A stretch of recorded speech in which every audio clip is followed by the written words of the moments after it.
And I'm Leo.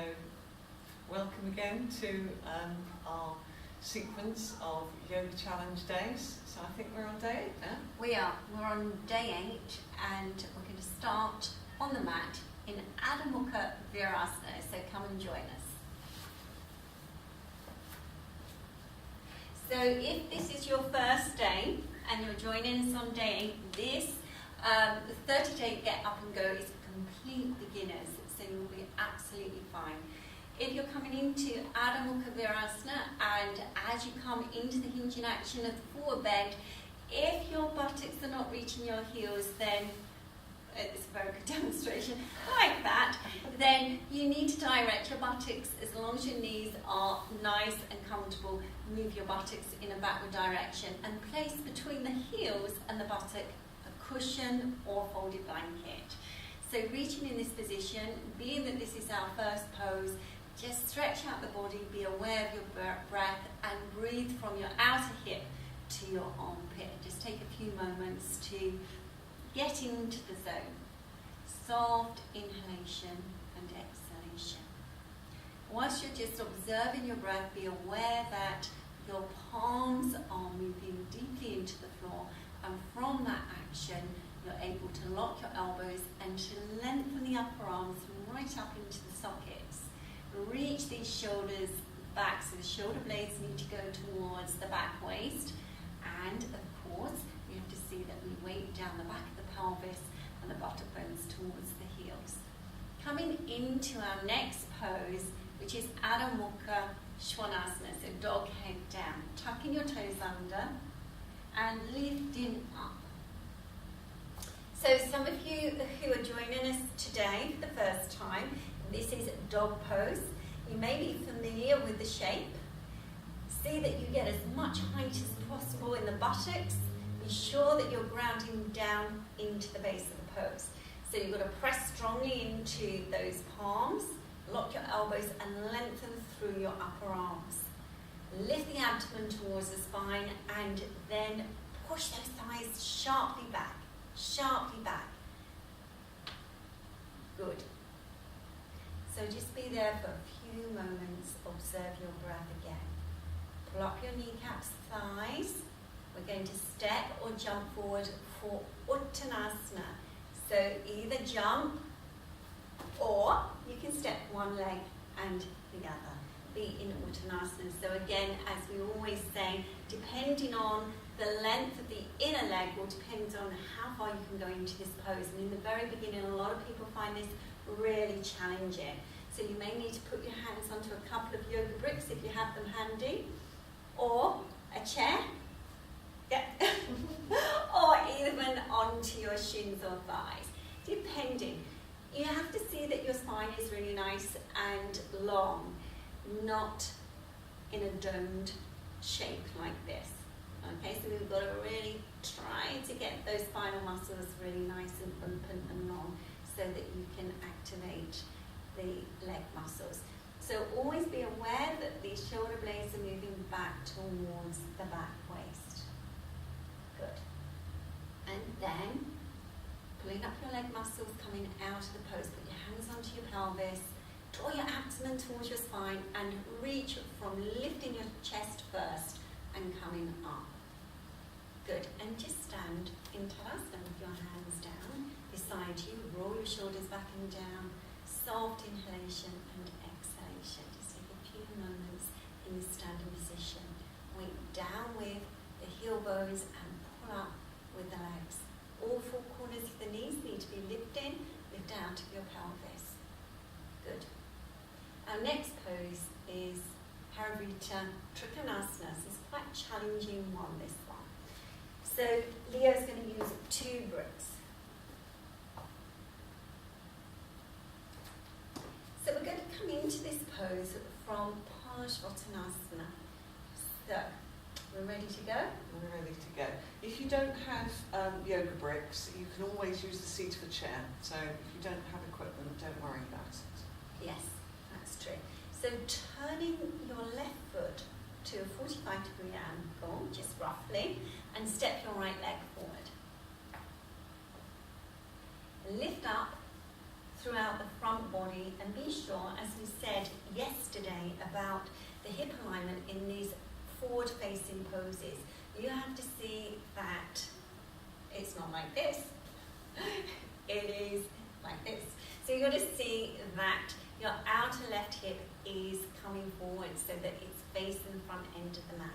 This may take a little time, and again, as we said yesterday, if your heel lifts, then just see that you place something underneath it so that you can actually stand down to give you more stability. Lift up, chest up, reaching forward, hinging at the hips and coming into your Parsvattanasana.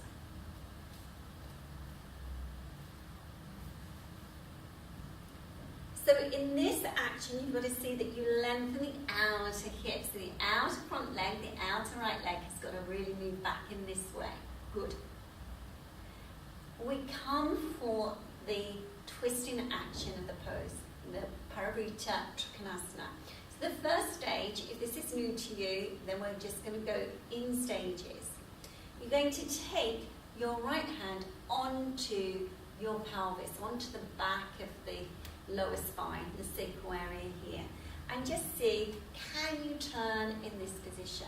Now, if this is going really well, you can transfer this left hand to the outer side of your right shin in this position and continue to turn. Continue to get that length, as we said, and push back into your back leg, soft inhalation, exhalation, and then if you can, stretch that arm up. So go from these stages 1, 2, and 3. You can stay at 1, you can move on to 2, or you can complete in this way. And then releasing, be careful how you come out. You can transfer the hands back again, and then lift the chest, push into your back leg, and come up into a standing position. Good. And step your back leg forward. And now stepping back to the edge of the mat again, coming for the other side. So you're going to step your left leg forward, so you'll know what to do this side. Remembering, yes, that hip action. Hips facing forward towards the front edge of the mat, hands onto your hips. Roll your shoulders back and down, lift up. Hinge forward. Taking the hands to the bricks. And again, see that you try to level these hips. Quite difficult to see when you're practicing. You're going to draw these thighs back. You have to almost imagine you've got a bit of rope pulling these hips back so that these hips are drawing back nicely, back the pelvis nicely. Okay, so we're going to turn the other way now. So it would be your keeping your right hand where it is. Take your left hand to the sacral area and roll that shoulder back. Pulling up with the legs strongly. But see that the soles of the feet, the heel bones are grounding down into the ground. Roll. Now, if you can keep this action, then you can transfer that right hand to the outer side of your left shin and roll again. So eventually in this pose, you'll take the hand to the floor, but we're just doing a modified version today. Extend that top arm up. Soft inhalation, soft exhalation, opening the palm. Count for 5 if you can, and then slowly releasing out of the pose. Unfold the body, just don't collapse in the pose. Unfold first, look forward, pushing back into the legs, and then soften the knees so that you can bring that back leg forward. Roll your shoulders back and down. And just be there for a few moments again. Just absorb all that work, lifting the chest up. Roll your shoulders back and down. Good. So you can take as long as you like in this position, just to settle the breath and just to feel that grounded, rooted action at the base of your standing position. We're coming down to floor work now, so our pose is Malasana. Malasana. This can be quite challenging for beginners. So we're going to, this is a kneeling position, so we're going to use a rolled blanket for the heels. Okay, you can see here, Leo, she's going to step onto here, feet together. Now, if you do have difficulty with your knees, then you can take the feet a little bit apart. But otherwise, have the legs together and just be in this position. It's like a squatting position with the thighs together. Be sure that you're anchoring down with your lower back region, your tailbone, your sacrum, but also drawing in with the abdomen and lifting up with the chest. Okay, so if you find this is a little bit unbalanced, and you can have a chair in front of you so you can put your hands onto a chair, or even a wall, or even if you have a post, you can hold onto a post. That's quite a nice way of working and really gets the hips nice and open. But we're just going to reach the arms forward, so have a look. Yes, so you can see extending the arms in this way. Or reaching forward, and as you reach forward with those arms, you have to see that you ground down again with those buttocks and breathe. Soft inhalation, soft exhalation. And again, you can stay in this pose whilst you're working. Eventually you do go further and further down to the floor, but we're not going to go that far today in this pose. We're just introducing Malasana in a really basic way. Okay, coming out of the pose, you put your hands back to the floor and then slowly lifting up how you came into it. Yes. Okay. Alright, so coming into your Sukhasana action, into your cross-leg position.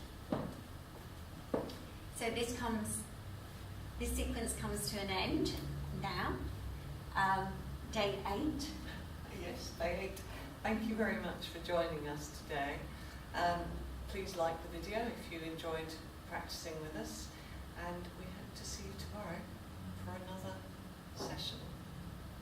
Yes, thank you for watching. Namaste. Namaste.